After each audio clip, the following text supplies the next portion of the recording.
जरांगे पाटलांना ताकद शरद पवारांनी पुरवली, त्या विषयाने ट्विस्ट आणला। फडणवीस विरोध जरांगे पाटलांनी स्ट्रॉंग केला, हा मुद्दा आरक्षणाला फटका देईल। राजेश टोपे अडकतात, जर त्या मुद्द्यात तथ्य तर विषय 100% वाढतोय। जरांगे पाटलांना पुरेपूर अंदाज, आरक्षणाच्या मुद्द्यात खोडं घातलंच जाणार। नेमकं घडलंय काय?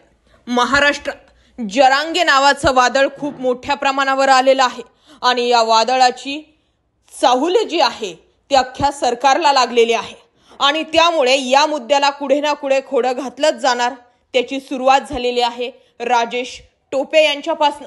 मूळ मुद्दा असा होता की जेव्हा बातमी आली की राजेश टोपे यांची चौकशी मराठा आरक्षणामध्ये आंदोलकांनी जो पोलिसांवर लाठीचार्ज केलाय त्या प्रकरणात आले, त्याच ठिकाणी डाऊट निर्माण झालेला होता की राजेश टोपे, मनोज जरांगे पाटील आणि मराठा आरक्षण या विषयाचा लांब-लांबपर्यंत संबंध नसताना सुद्धा हा संबंध नेमकं जोडला तरी कसा जातो?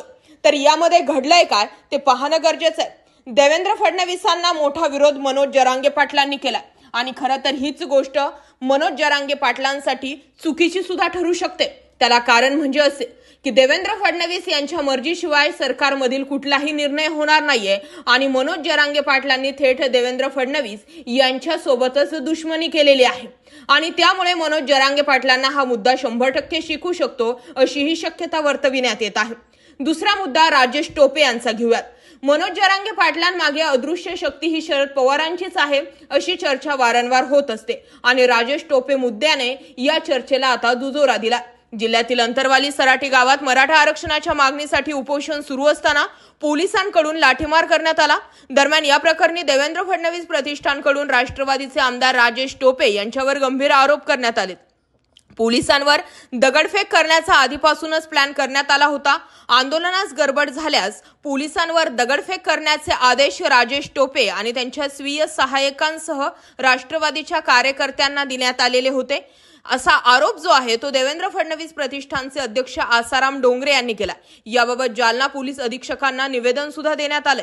पोलिसांना देण्यात आलेल्या निवेदनात असं म्हटलंय की 1 सप्टेंबर रोजी अंतरवाली सराटी येथे शांततेच्या मार्गाने मराठा समाज बांधवांचे उपोषण सुरू होते। तेथे पोलीस बंदोबस्त होता। या पोलीस बंदोबस्तामध्ये काही समाजकंटक व जातीवादी लोक बाहेर गावावरून आलेले होते।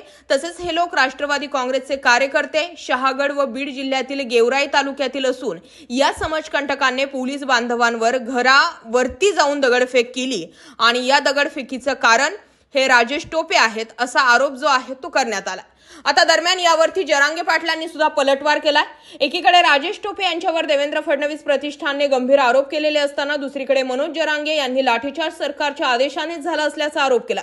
बीड येथील दौऱ्यात असताना जरांगे यांनी म्हटलंय की अंतरवाली सराटी गावात सुरू असलेल्या आंदोलनाला मोडीत काढण्यासाठी सरकारकडून अनेक प्रकारचे डावपेच खेळण्यात आलेत, मात्र आरक्षण घेतल्याशिवाय सरकारला आपण सोडणार नाहीत असे त्यांच्या लक्षात आल्यानंतर त्यांनी आंदोलन चिघळण्यासाठी लाठीचार्ज केला।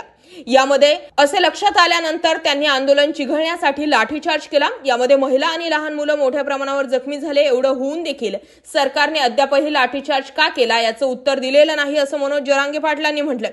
दरम्यान लाठीचार्जचा हा मुद्दा एकीकडे असताना लाठीचार्ज मध्ये दाखल झालेले जे गुन्हे आहेत ते मागे घ्यावेत ही एक मनोज जरांगे पाटलांची मागणी असताना इथे तर पोलिसांवर लाठीचार्ज का झाला याची चौकशी लागली असताना देवेंद्र फडणवीस गृहमंत्री असल्या कारणानं ते लाठीचार्ज आणि आंदोलकांवर झालेला लाठीचार्ज आणि पोलिसांवर झालेली दगडफेक यामध्ये कुठल्या गोष्टीला पुन्हा वेटेज जास्त देत आहेत यावरून देवेंद्र फडणवीसांवरती पुन्हा एकदा मराठ्यांचा रोष वाढताना दिसतो।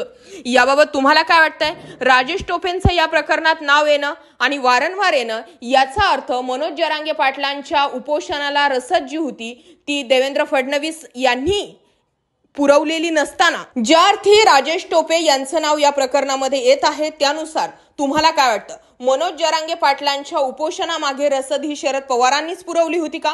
कमेंटमध्ये व्यक्त व्हा आणि देवेंद्र फडणवीस वारंवार पोलिसांवर लाठीमार किंवा दगडफेक का झाली याची चौकशी लावतायत। या मुद्द्यावरून देवेंद्र फडणवीस मराठा आरक्षणाला कितीचं वेटेज देत आहेत हे सुद्धा दिसून येत आहे का? या मुद्द्यावरही कमेंट करा। विषय आवडला असेल तर जास्तीत जास्त लोकांपर्यंत जरूर शेअर करा। जय महाराष्ट्र पब्लिक।